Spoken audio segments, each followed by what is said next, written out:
सभी को जय श्री राधे, जय श्री श्याम, जय श्री राधा वल्लभ। आज हम पुनः उपस्थित हैं एक नई कथा के साथ, भगवान शिव के एक नए ज्योतिर्लिंग की कथा के साथ। हम आप सभी ने पूर्व में भगवान केदारनाथ की कथा श्रवण की। कहते हैं कि हमारे महादेव केदारनाथ पे विराजमान हैं।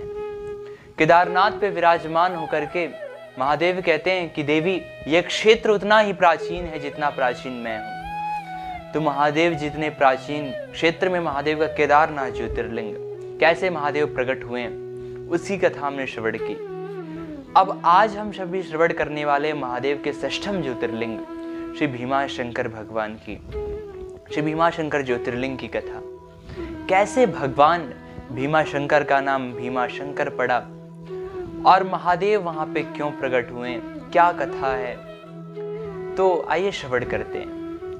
यह बात है उस समय की जब भगवान ने रामा अवतार लिया। पृथ्वी पे दैत्यों का अत्याचार बढ़ गया, दैत्यों का अत्याचार बढ़ गया। पृथ्वी माता ने गौ का रूप धारण किया। अब गौ का रूप धारण करके देवताओं के पास गई, अपने विषय में बताया, अपने दुख के विषय में बताया। तो देवता सभी ब्रह्मा जी के पास गए और ब्रह्मा जी भगवान शिव को लेकर के क्षीर सागर के तट पर पहुंचे। भगवान से निवेदन किया तो माता पृथ्वी और देवताओं का निवेदन सुन करके भगवान ने रामा अवतार लिया और रामा अवतार लेकर के भगवान ने रावण, कुंभकर्ण आदि दैत्यों का उद्धार किया। अब जो कुंभकर्ण था, इसमें इसका छोटा पुत्र था भीम। ये भीम महाराज बड़ा दुष्ट। कहते हैं कि जब इसे पता चला कि हमारे पिताजी की हत्या, हमारे पिताजी का वध भगवान विष्णु के अवतार भगवान श्री राम ने किया है, तो महाराज बड़ा क्रोधित हुआ। बोले, आज इस संपूर्ण सृष्टि को मैं नष्ट कर दूंगा, भगवान विष्णु को मैं पराजित कर दूंगा, देवताओं को बंदी बना लूंगा। बड़ा क्रोधित हुआ। अब चढ़ाई करने के लिए चल रहा था। गुरुजी बोले, चेला कहाँ जा रहे हो? बोले, गुरुजी आज मैं भगवान विष्णु को पराजित करने जा रहा हूं। बोले, भगवान विष्णु को पराजित करोगे? अरे जो भगवान संपूर्ण सृष्टि का पालन करते हैं उनको पराजित करोगे तुम? बोले, फिर गुरुजी क्या करें? बोले, हम आपको उपाय बताते हैं। भगवान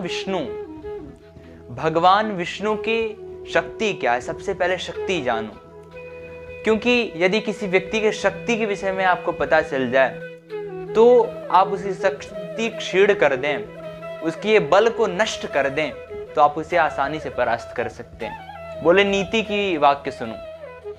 बोले कि देखो, ध्यान पूर्वक सुनो। जो विष्णु हैं उनकी जो शक्ति है वो है यज्ञ, उनकी शक्ति है धर्म, उनकी शक्ति है ब्राह्मण। यदि भगवान विष्णु को पराजित करना है तो सबसे पहले तुम्हें जो सनातन धर्म है, जो यज्ञ अनुष्ठान महोत्सव आदि हैं, उन्हें नष्ट करना पड़ेगा।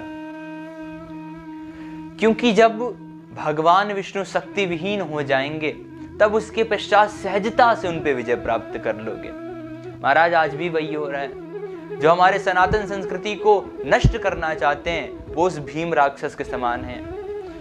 उसे मानव मत समझिएगा। जो सनातन संस्कृति पे प्रहार करते हैं उन्हें भूल से भी मानव मत समझिएगा, क्योंकि वो मानव के रूप में दानव हैं। क्यों? दानवों का कार्य क्या होता है कि वो धर्म को नष्ट करते हैं, यज्ञ अनुष्ठान होते हैं उन्हें बंद कराते हैं। परंतु अब क्या होता है महाराज, जो कलयुग के दानव हैं, कलयुग के दैत्य हैं, पहले जैसे नहीं होते हैं। कलयुग के दैत्यों के मैं रूप का वर्णन करता हूँ। देखने में बड़े सुंदर होंगे महाराज। पहले काले कलूटे होते हैं, आजकल तो महाराज गोरे चिट्ठे होंगे। देखने में ऐसे कि देख के लगेगा ही नहीं ये छल कर देंगे। वाणी तो ऐसी बोलेंगे कि शक्कर की मधुरता भी कम पड़ जाए। परंतु महाराज ये सब होने के बाद भी हृदय में कपट रूपी विष भरा रहेगा। दैत्यों का भी यही होता था कि दैत्य सदैव, पहले के दैत्य तो हमें लगता है आज से अच्छे थे, क्योंकि पहले के दैत्य बाहर से जैसे थे वैसे अंदर से थे, दो मुंहे नहीं थे। लेकिन आजकल के दैत्य तो दो मुंह हैं, बाहर से अच्छे दिखाते हैं और अंदर से सबसे बुरे होते हैं महाराज। पहले तो बाहर से इतने बुरे होते हैं, देख के दूर से ही लोग भाग जाते हैं। और रूप इतना बड़ा विशाल काय से कि इंसान देख ले 2-3 किलोमीटर दूर से ही दिखे महाराज, इतना विशाल काय। अब इधर भीम ने क्या किया, पूरी सेना तैयार की राक्षसों की सेना तैयार की। बोले जहां जहां यज्ञ अनुष्ठान हो रहे हैं, जहां जहां कथा हो रही है, सभी कथाओं को बंद करा दो और ब्राह्मणों को तो सबको बंदी बना लो, जितने ब्राह्मण हैं, क्योंकि ब्राह्मण रहेंगे तो कुछ ना कुछ धर्म करेंगे, देवताओं को शक्ति पहुंचेगी, विष्णु को शक्ति पहुंचेगी।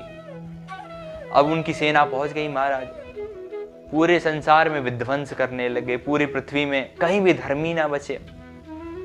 अब देवताओं को यज्ञ की आहुति ना मिले, निर्बल हो गए। युद्ध हुआ दोनों में, देवता परास्त हो गए, पलायन कर गए महाराज वहां से। भगवान की शरण में गए, क्या किया जाए। भगवान ने कहा कि यहाँ पे तो हमारे महादेव की लीला होने वाली है, आप सभी चिंता मत करिए, महादेव शीघ्र ही आपके कष्ट का निवारण करेंगे। अब इधर ये एक दिन ऐसे घूमता घूमता कामरूप देश पहुंचा। वहां के राजा सुदक्षिण, हर जगह तो इसने धार्मिक कार्य बंद करा दिए, लेकिन राजा सुदक्षिण ने नहीं बंद किया। इसने मना किया, बोले हम नहीं बंद करा रहे। युद्ध के लिए ललकार दिया, बोले युद्ध के लिए ललकारता हूं मैं तुम्हें।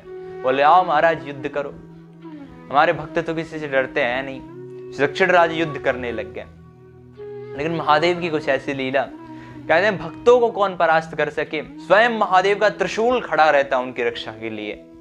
जिसकी रक्षा के लिए महादेव का त्रिशूल खड़ा रहे महाराज, कोई मार पाएगा उसे, कोई बंदी बना पाएगा उसे।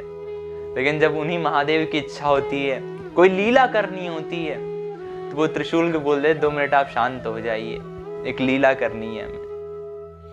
अब राजा सुदक्षिण को बंदी बना लिया उसने, लेकिन भक्त महाराज कहीं भी हो, प्रहलाद जी को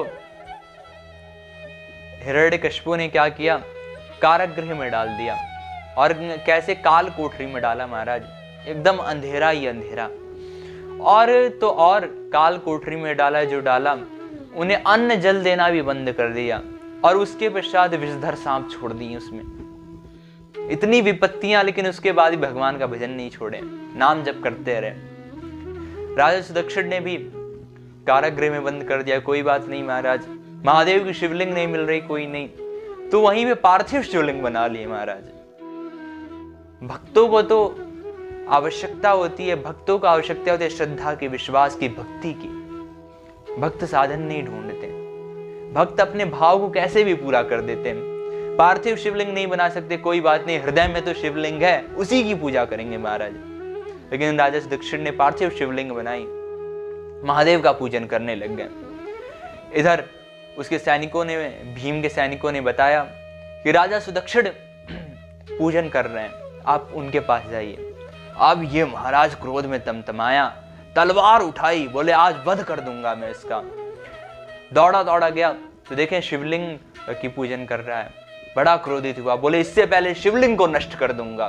और जैसे शिवलिंग पे प्रहार किया, जैसे तलवार को स्पर्श कराना ही चाह रहा था, उतने में महादेव विकराल रूप लेकर प्रकट हो गए।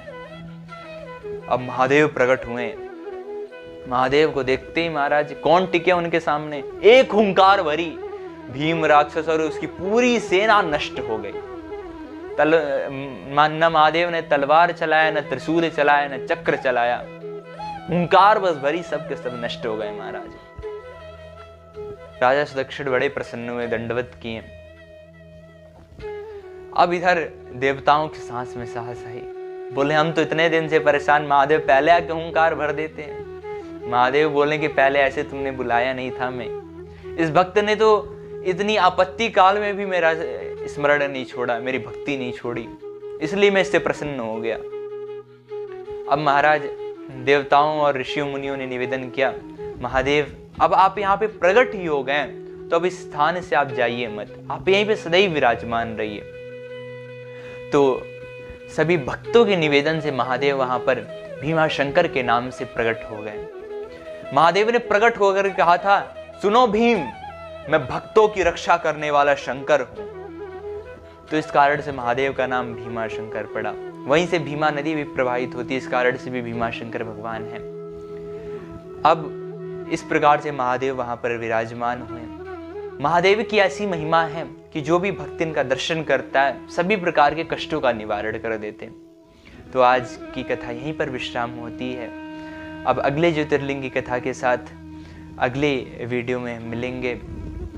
और ये द्वादश ज्योतिर्लिंग का सत्र जो हमारा चल रहा है, इसमें हम नए नए ज्योतिर्लिंगों की कथा श्रवण करते रहेंगे। और अंततः आप सभी इसमें निवेदन करना चाहता हूँ कि यदि आपके आसपास कोई ऐसा धार्मिक स्थल हो, कोई ऐसा आस्था का केंद्र हो, कोई भगवान की लीला हुई हो आपके आसपास, जिसके विषय में आप चाहते हो सभी लोग जाने, अधिक से अधिक लोग जाने, तो उसकी संपूर्ण जानकारी आप हमारी ईमेल आईडी पे मेल कर दें या फिर हमारा व्हाट्सएप नंबर नीचे है उस पर व्हाट्सएप कर दें हमें। इसी के साथ अपनी वाणी को यहीं पर विश्राम देता हूँ। सभी को जय श्री राधे, जय श्री श्याम, जय श्री राधा वल्लभ। बोले भीमा शंकर भगवान की जय। जय जय श्री राधे श्याम।